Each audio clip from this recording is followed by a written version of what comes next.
కాంగ్రెస్ అన్నది ఇప్పుడు డెవలప్‌మెంట్ చేస్తాం, చేయబోతాం చెప్తున్నారండి. బీఆర్ఎస్ ఏంటి కానీ, బీజేపీ ఏంటి కానీ చెప్పే విషయం ఏంటంటే ఫ్యూచర్ గురించి చెప్తున్నారు. రాబోయే 5 ఇయర్స్ మేము చేస్తాము. ఇప్పుడు మేము నగ్గించండి మమ్మల్ని. వీళ్ళతో మేము చేపిస్తాం అంటున్నారు. సో రెండిట్లకి చాలా డిఫరెన్స్ ఉందండి. ఓకే. అధికార పార్టీకే కొద్దిగా అడ్వాంటేజ్ ఎక్కువుంది ఎక్కువ అని. ఉంటుంది. ఎందుకంటే ఒక 20% పార్టీ ఐడియాలజీ ఏంటి కానీ, లేదంటే ఒక పార్టీ మీద అభిమానం ఉండదండి. ప్రెజెంట్ మీద ఎలా ఉందో దానికి ప్రిఫరెన్స్ ఇస్తారు. అయితే ఫణీంద్ర గారు ఇక్కడ మేజర్‌గా ఎగ్జిట్ పోల్ అనంటే దేన్ని బేస్ చేసుకొని, దేన్ని ఆధారం చేసుకొని, ఎలాంటి గ్రౌండ్ రిపోర్ట్స్ మీరు ప్రిపేర్ చేసిన తర్వాత కాంగ్రెస్‌కి 2600 ఓటు మెజారిటీ వస్తదని మీరు ఫిక్స్ చేశారు అంటే? అంటే ఇక్కడ ఎలాగంటే మనం ఫస్ట్ గ్రౌండ్ వర్క్ చేస్తామండి కాన్స్టిట్యూన్సీ మీద. ఆల్రెడీ పీపుల్ మనం చేసాం.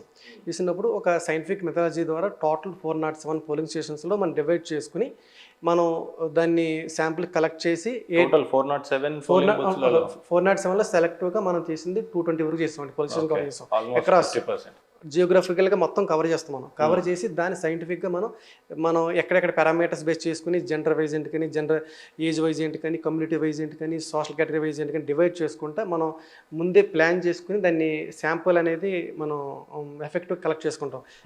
ఆ డేటా ద్వారా మనం ఈరోజు కన్క్లూషన్ వచ్చాం కాంగ్రెస్ గెలవబోతుంది అనేది.